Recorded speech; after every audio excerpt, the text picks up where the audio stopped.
আজ কিন্তু আমার মাথাটা প্রচুর গরম হয়ে গেছে। হ্যাঁ, ভিডিওটা পুরো দেখলে বুঝতে পারবে। তো নমস্কার বন্ধুরা, আশা করি সবাই ভালো আছো। তো আমি শ্রদ্ধা, আমার একটা নতুন মিনি ব্লগে সবাইকে স্বাগত।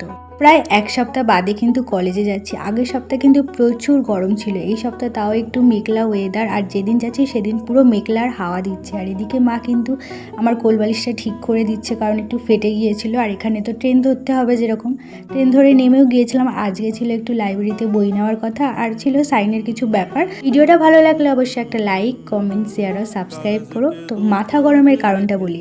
আজকে আমি আর আমার বান্ধবী একটা অ্যাপ থেকে খাবার অর্ডার করেছিলাম। তো ওখানে যারা ক্লাউড কিচেন ছিল, সেখানে অর্ডার করা দেখাচ্ছিল 52 মিনিট। তো ও ফোন করেছিল, তখন বলছে 30 মিনিটে রেডি হয়ে যাবে। তো আবার ফোন করে বলছে যে খাবার এখনও রেডি হয়নি, আর যদি আপনারা ক্যান্সেল করতেই পারেন। তো ক্যান্সেল করতে যাচ্ছি, সেখানটা আমাদেরই উল্টে টাকাটা কেটে নিচ্ছে, পুরো দুটো খাবারের অ্যামাউন্টই কেটে নিচ্ছে। তারপর আমরা ওয়েট করেছিলাম প্রায় 1 ঘন্টা 20 মিনিট বাদে খাবার।